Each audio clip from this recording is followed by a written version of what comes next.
A ver, les decía que no es solo Rusia. Este viernes y sábado se celebrará en La Habana la cumbre G77 más China, que todo indica será un emplazamiento no solo a los países del norte, a Estados Unidos, a solo 90 millas de sus costas.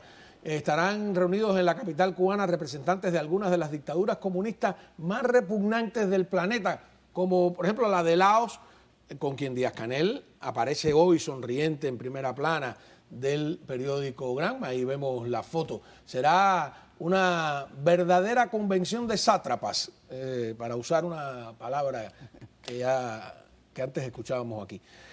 En Orlando, no sé si se exagero, esta reunión es casualidad. No, yo creo que cae dentro de la estrategia a largo plazo que tiene China de poder convertirse en el campeón del sur, entre comillas, contra Estados Unidos, contra Europa. Pero China no está en el sur, eso es lo curioso. Claro, pero sí la acepta como tal, como vocero, cosa que Rusia también quiere hacer. Y yo creo que los pasos que están dando estos países, sobre todo Brasil bajo Lula, son pasos que deben preocupar a todo ciudadano libre del mundo. A mí una vez, un líder latinoamericano que yo estaba hablándole de lo que ocurría en Venezuela y me dijo, Lula es peor, más peligroso, también tiene un país más poderoso.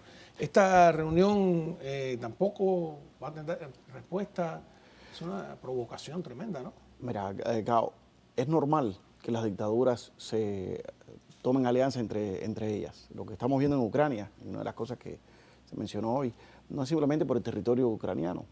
O sea, el objetivo de Putin va más allá del territorio ucraniano. Putin tiene que acabar con Ucrania desde su punto de vista como dictador, porque Ucrania, como un país libre, primo hermano de Rusia, le demuestra y le recuerda al pueblo ruso que se puede vivir mejor en libertad sin Putin. Entonces, las democracias siempre van a ser una amenaza para las dictaduras, precisamente por eso. Y es normal que ellos se alíen en ese caso. Lo que no es normal y lo que quisiéramos que empezar a ver, y creo que lo estamos empezando a ver, es que las democracias occidentales como la europea sean las que subsidien dictaduras como la nicaragüense y la cubana. Eso no tiene sentido ni lógica ninguna.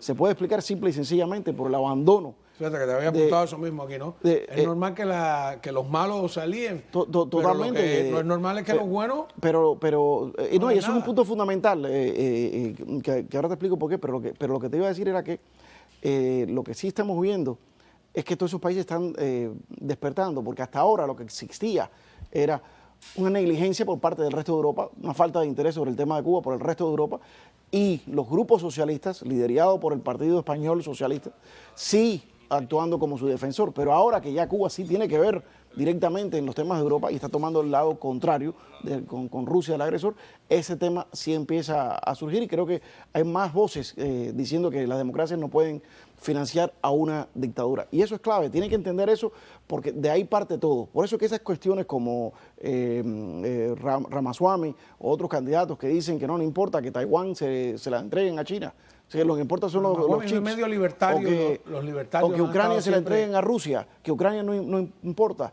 Es una tontería, porque no con eso vas a ganarte el apoyo y la alianza de Rusia, ni de China, ni la convivencia, porque ellos no buscan convivencia, ellos buscan destruir a la democracia. Estados Unidos es una amenaza para su existencia. Que decía Ramaswamy, que dice otras cosas muy interesantes y muy buenas. A mí me parece que es medio libertario. Los libertarios, no sé, yo tengo la impresión de que en política exterior están suspendidos. Estoy de acuerdo contigo. Están perdidos por completo, ¿no? Yo no lo llamo libertario, yo lo llamo ignorante, porque verdaderamente es una ignorancia política inmensa. Otra reunión peligrosa, la de dos dictadores, el de Corea del Norte y el de Rusia, además, que Putin haya viajado hasta el otro extremo del país, es interesante. Tenemos imágenes, yo creo, ¿no? Hay un SOT en coreano, vamos a ver qué dice. 그런 패권주의 세력에 맞서서 자기 주권적 권리와 또 안전 이익과 이걸 수호하기 위해서 정의의 위협을 벌이고 있는데, 우리는 시정일관 러시아 정부 당신께서 취하시는 모든 조치에 전적인 무조건적인 지지를 표명해왔고, 앞으로도 언제나 반전 자주 전선에서 언제나 러시아와 함께 있을 것임을 다시 이 기회를 빌어서 확언하는 바입니다. Fíjate que el lenguaje es exactamente el mismo en Cuba, en Corea, en Rusia, en Nicaragua, las fuerzas hegemónicas, la lucha contra el imperialismo yanqui, y además de manera incondicional está al servicio de lo que haga y diga Putin. No es una teoría conspirativa. ¿Hay una alianza o no la hay? Por supuesto que la hay. Y es una alianza que lleva tiempo fraguándose y este es el momento en que ellos piensan que pueden tener la oportunidad de crear un nuevo orden mundial. Un nuevo orden mundial que es un viejo orden mundial. Es un orden mundial en el cual 2 o 3 potencias hegemónicas se reparten el mundo entre ellos y la identidad, la independencia, la libertad de las naciones queda pisoteada. Ese es el orden mundial que China y Rusia están tratando de impulsar bajo todo este lenguaje de tercermundista, de soberanía y de independencia. Es todo lo contrario, es hacer desaparecer la libertad y la autodeterminación de las naciones. Hay una característica, si yo tuviera que enumerar, ¿qué característica en común tienen los principales protagonistas de todo esto, ¿no? Rusia, China, Laos, Camboya, Nicaragua, Venezuela, Cuba, etcétera. Ninguna es una democracia. La mayoría de estos protagonistas son además gobiernos de partido único. Este es un enfrentamiento entre la democracia y un nuevo tipo de dictadura, yo diría de capitalismo monopolista de Estado, para usar la frase de Carlos Marx, ¿no? Que nos proponen. Mercantilismo. Ajá. Un neomercantilismo. Yo diría un poco más lejos. Es que, mira, el fascismo y el comunismo nunca han estado tan lejos. Ambos ponen el control No, de era todo. socialismo. El control de todo en manos del Estado. La diferencia es que en uno el Estado administra los recursos económicos, en el otro los amigos del Estado lo hacen. Y esa fórmula les ha surgido un poquito mejor. Por lo tanto, lo que tú estás viendo en China, en Rusia, mucho más parecido al fascismo que al comunismo hoy en día, pero es que son primos hermanos. Pero sí, es una lucha entre la libertad y la dictadura. Y es una lucha a nivel mundial que no solamente es por Taiwán y por Ucrania. Y esta es la parte que aquí los americanos tienen que despertarse.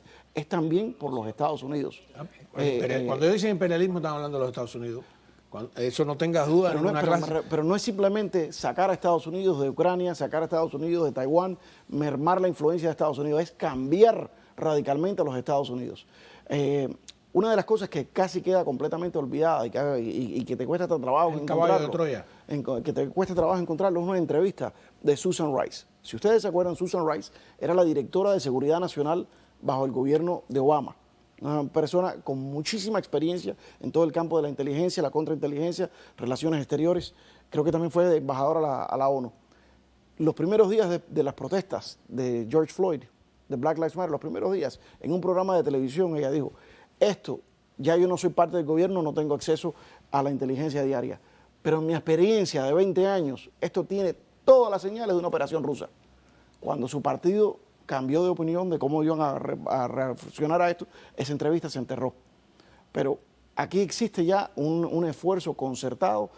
Sabemos que Rusia ha operado grupos en redes sociales. En la época de la lucha contra el terrorismo ponían un grupo antimusulmán, un grupo pro-musulmán, creados los dos por personas en Rusia que pretenden ser americanos y se citan para protestas en un solo lugar en Estados Unidos, para crear ese radicalismo dentro de Estados Unidos y penetrar campañas políticas de líderes. En esa conferencia de prensa de hoy, donde ningún periodista preguntó el tema obvio, el canciller castrista dice algo que lo desliza y que parece que es retórica, pero que es importante, que es que durante esa cumbre, y yo interpreto que mucho más allá todavía, Cuba, sus intereses los pone en un segundo lugar para los intereses de los protagonistas, que son Rusia, China, bueno, en este caso China, fundamentalmente, sean los que prevalezcan.